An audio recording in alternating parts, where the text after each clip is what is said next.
Bismillahirrahmanirrahim. Assalamualaikum warahmatullahi wabarakatuh.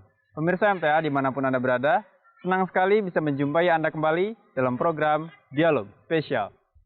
Bersama saya, Sultan Hafiz. Dan pemirsa, seperti yang Anda lihat, kita sekarang masih belum berada di studio. Itu karena pada episode kali ini pemirsa, tamu-tamu kita masih berada di Makassar, Sulawesi Selatan. Seperti episode sebelumnya, tamu-tamu kita ini adalah para profesor dan akademisi dari Universitas UIN Alauddin Makassar yang pernah diundang di Jalsa Salanah Internasional 2018 di UK. Beliau-beliau ini adalah Profesor Dr. Haji Muhammad Nasir Molla, MA, Dekan Fakultas Usuluddin dan Filsafat UIN Alauddin Makassar, dan Ketua MUI Bidang Ukhuwah Islamiyah. Kemudian juga ada Profesor Dr. Haji Muhammad Galib Matola, MA, Kepala Lembaga Penjaminan Mutu UIN Alauddin Makassar dan Sekretaris Umum MUI Sulawesi Selatan. Awal November 2018 yang lalu, Jemaat Ahmadiyah Indonesia dan UIN Alauddin Makassar mengadakan gala dinner dan seminar nasional bertemakan tentang Islam, Agama, Perdamaian. Dan di saat pada gala dinner lah, rekan kami mewawancarai para tamu-tamu kita untuk menceritakan tentang pengalaman mereka selama berada di Jalsa Salanah Internasional 2018 di UK. Baik pemirsa, mari saja langsung kita dengarkan kisah mereka langsung dari Makassar bersama rekan kami di sana. Apa motivasi utama Bapak sehingga berkenan hadir di Jalsa Salanah?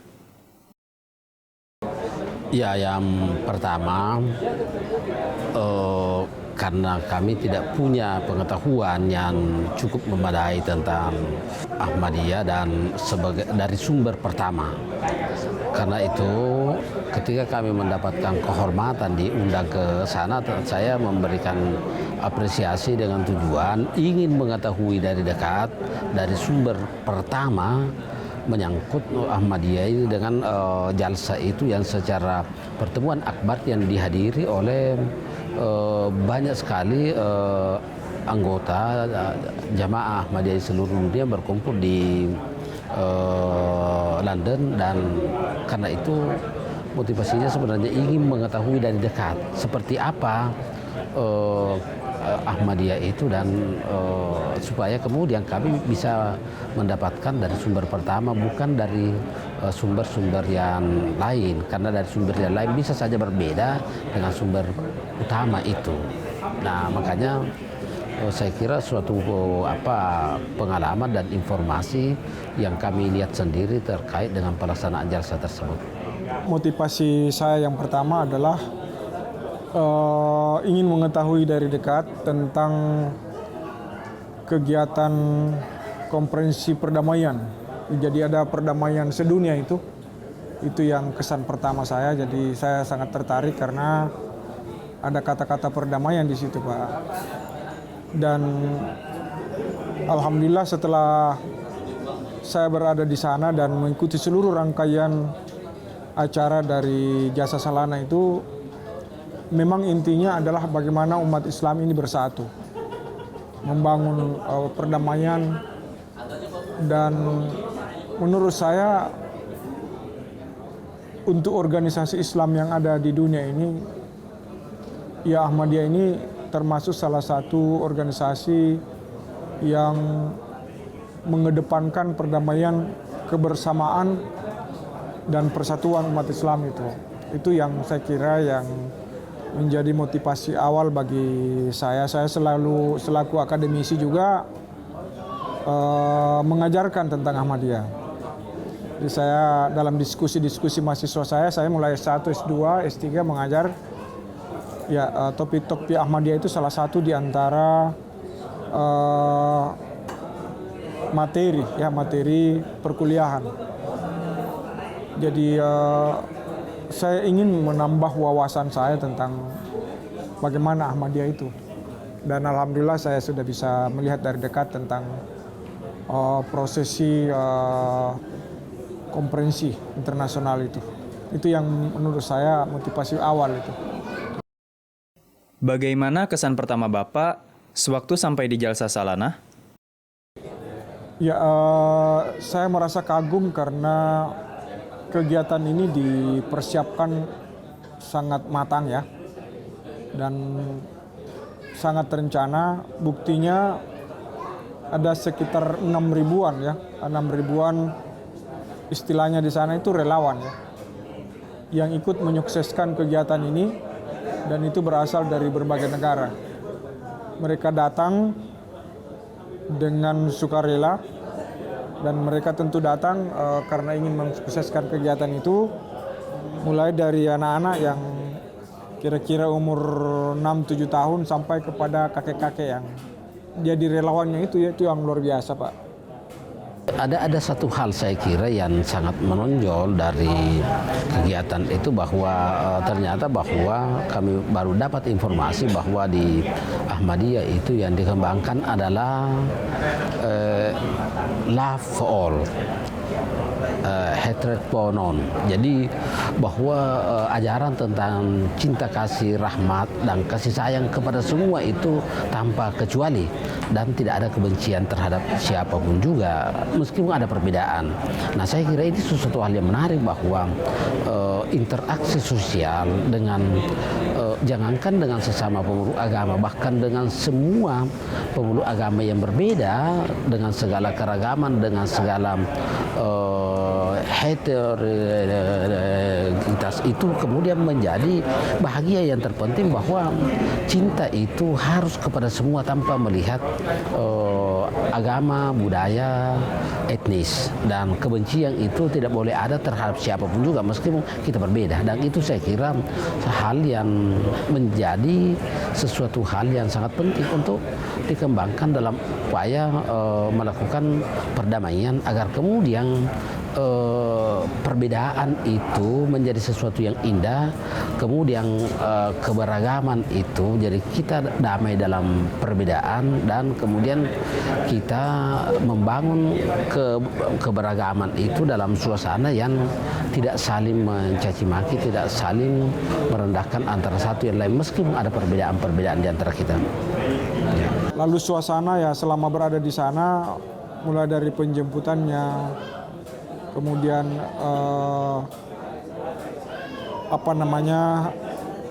peralihan acara demi acara itu sangat apik saya lihat, karena semua orang yang hadir bisa menyerap semua materi-materi yang ada, pembicara-pembicara yang ada, dan kami juga bersyukur karena bisa ketemu langsung dengan Khalifah. Jadi Apa saja kegiatan yang Bapak ikuti selama berada di Jalsa Salana? Jadi kami mengikuti kegiatan-kegiatannya itu kan dari awal sampai akhir. Kita mengikuti dari dekat pidato-pidato mulai dari pimpinan tertinggi maupun dari perwakilan baik dari unsur pemerintah maupun dari unsur-unsur tokoh-tokoh dari berbagai negara, dan hampir semuanya bicara arahnya kepada perdamaian, bicara tentang kasih sayang, dan itu sesuatu hal yang saya kira menjadi sangat penting. Di samping itu kemudian kami pun melihat beberapa kegiatan-kegiatan secara dekat dari masjid. Dan itu juga kita melihat bahwa persaudaraan, kasih sayang, kerukunan menjadi sesuatu hal yang sangat menonjol saya kira diajarkan. Dari serangkaian acara yang ada, acara apa yang paling berkesan dan menarik bagi Bapak? yang paling menarik itu pada saat hari hanya itu, hari puncak itu, ketika Khalifah itu bicara sampai berjam-jam lamanya, dan itu disaksikan oleh ribuan bahkan jutaan ya umat manusia, saya kira, dan itu disiarkan langsung dari ya bukan hanya di London itu, tetapi mungkin disiarkan langsung ke penjuru dunia, dan orang bisa saksikan bagaimana beliau menyampaikan pesan-pesan perdamaian itu. Khususnya perdamaian bukan hanya antara umat Islam, tetapi juga perdamaian itu beliau harapkan itu terbangun antar sesama umat manusia. Karena ajaran Islam jadi selalu dia awali dengan penekanan bahwa Islam mengajarkan tentang perdamaian. Dan saya lihat Ahmadiyah konsisten dalam mengedepankan prinsip-prinsip perdamaian itu tadi. Ya, dan selama saya di sana, saya merasa bahwa kita ini tidak ada bedanya dengan umat Islam yang lain. Kita menyatu. Nah, ini saya kira yang perlu disosialisasikan kepada teman-teman mungkin yang aliran-aliran lain, bahwa kita sebenarnya sama saja. Kalau ada toh perbedaan mungkin tidak terlalu banyak gitu. Yang saya kira yang menjadi sangat menarik karena kami dapat bertemu dengan pimpinan tertinggi dan dapat memperoleh informasi secara langsung tentang bagaimana Ahmadiyah itu dan apa ajaran-ajaran yang mendasar begitu. Jadi memang mungkin ada perbedaan persepsi, tapi bersyukur bahwa dapat informasi secara langsung sehingga informasinya itu bisa menjadi sesuatu hal yang sangat berharga untuk kemudian bagaimana kita membangun kerukunan, bagaimana kita membangun toleransi dalam keberagaman dan perbedaan kita. Yang pasti bahwa ada perbedaan, tetapi kita berharap bahwa sebagai sesama anak bangsa begitu, kemudian bagaimana menyikapi perbedaan-perbedaan itu untuk kemudian ke depan kita berharap bahwa ada titik temu dari perbedaan-perbedaan di mana kita sebenarnya berbeda dan bagaimana perbedaan itu disikapi, dan setidak-tidaknya bahwa kita tidak menyikapi perbedaan itu dengan emosi, kita tidak menyikapi perbedaan itu dengan tindakan-tindakan yang anarkis, tetapi kita menyelesaikannya dengan musyawarah, dengan dialog yang lebih baik, karena kita berharap bahwa perbedaan-perbedaannya itu harus dikaji secara lebih mendalam sebenarnya di mana yang titik yang paling krusial dan bagaimana kita menyikapinya. Tentu saja bahwa memang ada perbedaan, tetapi itu tadi bahwa dengan pengalaman yang kami lihat itu bahwa sebenarnya yang penting dibangun komunikasi, interaksi sosial yang harmonis di kalangan sesama, meskipun ada perbedaan yang krusial juga yang harus diselesaikan, saya kira. Saya lihat organisasi ini yang paling apik itu terutama dalam pengelolaan dana. Saya kira tidak ada organisasi Islam di dunia ini yang bisa mengelola dana, yang bisa menyerap dana dari anggota-anggotanya itu dan bisa disalurkan kembali kepada mereka yang membutuhkan. Itu Pak yang saya anggap luar biasa itu. Bagaimana kesan Bapak terhadap pemimpin tertinggi spiritual Ahmadiyah, Hazrat Mirza Masroor Ahmad, sebagai Khalifah Muslim Ahmadiyah? Beliau ini yang pertama sederhana dan sangat santun begitu. Jadi beliau menerima kemudian memberikan informasi yang terkait dengan Ahmadiyah itu dengan sangat santun begitu. Jadi tidak menempatkan para peserta itu dari berbagai negara yang sapa, yang kemudian diterima secara bergiliran dengan bahasa yang sangat santun begitu. Jadi, saya kira itu yang menjadi sangat penting dalam konteks ini, bahwa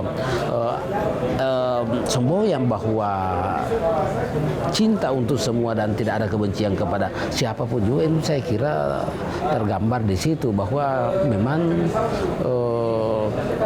kita lebih banyak bicara dari hati ke hati begitu. Jadi bukan argumen-argumen yang lebih begitu, yang menjadikan kita lebih capek begitu, tapi karena itu lebih damai begitu, lebih santun, dan kemudian dalam suasana kekeluargaan, silaturahim gitu.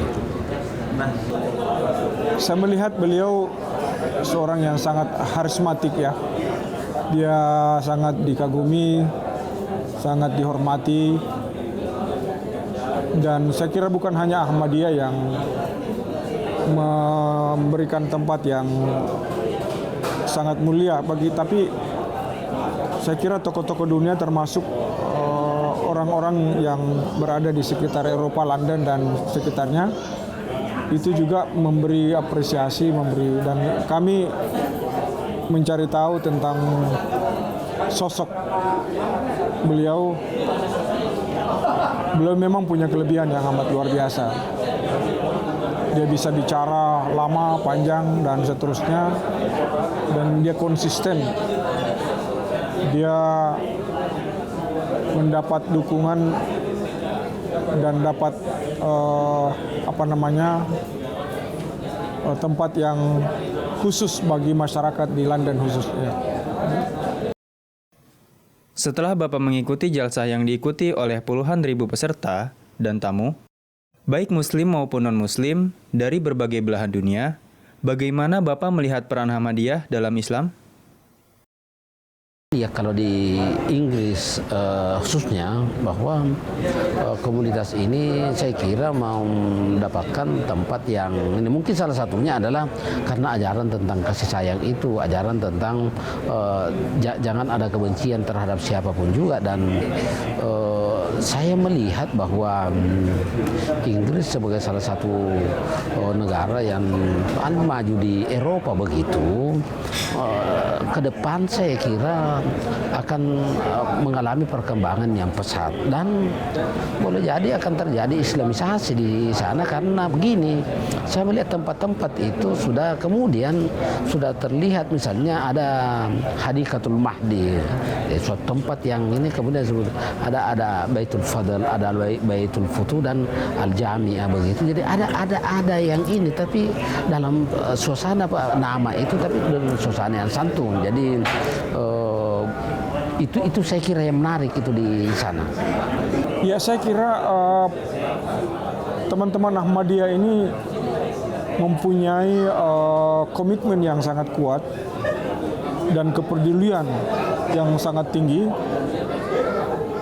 terutama bagaimana umat Islam ini menyatu dan bagaimana umat Islam ini bangkit, terutama bagi mereka yang berada pada posisi yang terpinggirkan khususnya.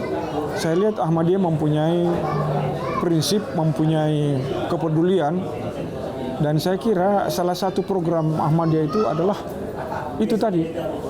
Kenapa? Karena kami berinteraksi dengan teman-teman di sana, terutama para mubalik dari Indonesia ini yang kebetulan juga hadir dari berbagai negara. Mereka siap diterjunkan kemana saja demi membangun kebersamaan dan demi untuk bagaimana umat Islam ini, terutama yang terpinggirkan itu, terutama yang pemahaman terhadap Islam masih sangat minim, masih sangat sederhana, ini yang saya lihat Ahmadiyah mendapat perhatian khusus itu. Itu saya kira itu Pak yang menjadi bagian yang tak terpisahkan dari visi misi dan cita-cita mulia dari Ahmadiyah ke depan. Di Indonesia sendiri, sayangnya jemaat Muslim Ahmadiyah masih dianggap di luar Islam. Setelah Bapak mengikuti jalsah salanah, bagaimana pendapat Bapak tentang anggapan tersebut? Perlu disosialisasikan Pak itu. Jadi menurut saya dengan teman-teman juga saya kira sependapat saya, kita semua sepaham bahwa Ahmadiyah itu tidak bisa dikatakan bahwa ini di luar Islam. Tidak ada, menurut saya, karena tidak ada yang bertentangan dengan Islam. Bahwa ada prinsip umpamanya turunnya Imam Mahdi, kan itu saja. Itu kan saya kira kelompok umat Islam juga yang lain juga meyakini itu. Nah, saya kira butuh memang waktu ya untuk bagaimana mensosialisasikan ini, bagaimana menyampaikan ke saudara-saudara kita yang katakanlah mereka terlalu ekstrim menilai Ahmadiyah itu. Saya kira itu Pak, itu kan. Nah, jadi memang sungguh tepat kita yang dari kampus-kampus ini, kebetulan ya kami ini adalah dosen-dosen yang memang latar belakang pemikiran Islam, dan tugas kita memang membedah seluruh aliran-aliran paham-paham yang ada di dalam Islam dan juga di luar Pak. Jadi bukan hanya yang ada di dalam Islam. Nah, kami juga di kampus umpamanya di UIN Alauddin, yang kita undang bukan hanya teman-teman dari organisasi Islam, bahkan kita juga mengundang teman-teman yang dari agama lain, ya, yang ingin berbagi informasi, berpartisipasi, terutama dalam hal-hal isu mengenai perdamaian. Ahmadiyah saya kira sudah saatnya memang harus terbuka juga.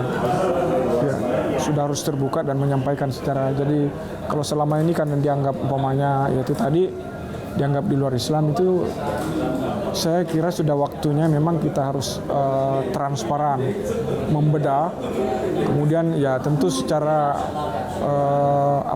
kekeluargaan kita mencoba untuk. Nah, saya kira momen yang tepat ini saya kira sangat berharga karena teman-teman yang kebetulan berangkat ke London itu secara periodik kita berinteraksi dengan teman-teman pengurus Ahmadiyah di sini dan kita diskusi. Ya, kita diskusi panjang berkali-kali, Pak. Dan alhamdulillah responnya tidak pernah satu pun yang terlontar dari ucapan teman-teman ini bahwa Ahmadiyah itu di luar Islam. Setelah mengikuti jalsa salanah, adakah pesan Bapak untuk komunitas Muslim Indonesia terkait pandangan mereka terhadap Ahmadiyah? Memang kita tahu semua bahwa bagaimana posisi jemaat Ahmadiyah di Indonesia ini, saya kira kita tahu semua, tetapi kita berharap diperlukan interaksi sosial dan mungkin dialog-dialog secara santun begitu, secara damai, untuk kemudian melihat dari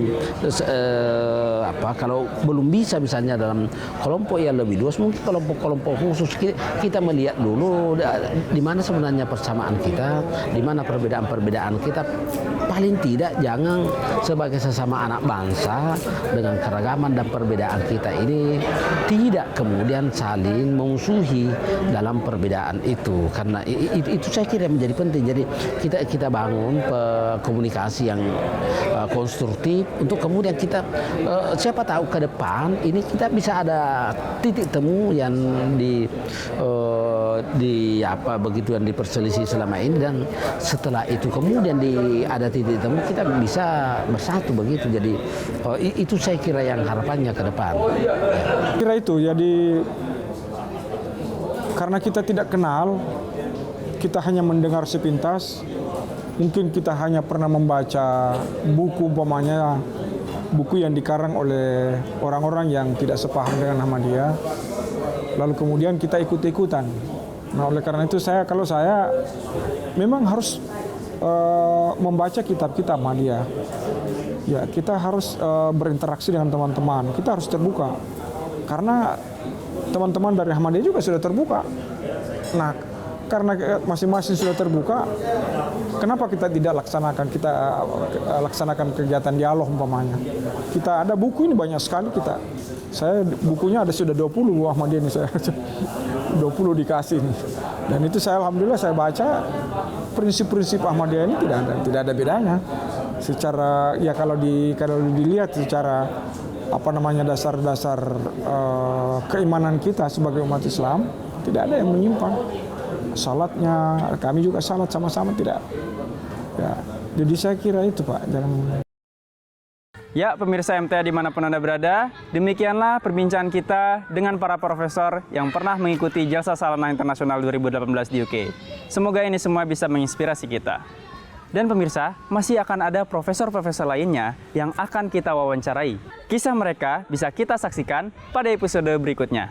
Saya Sultan Hafiz beserta kru yang bertugas dari Makassar, undur diri terlebih dahulu. Terima kasih atas kebersamaannya dan sampai jumpa lagi di episode berikutnya. Wassalamualaikum warahmatullahi wabarakatuh.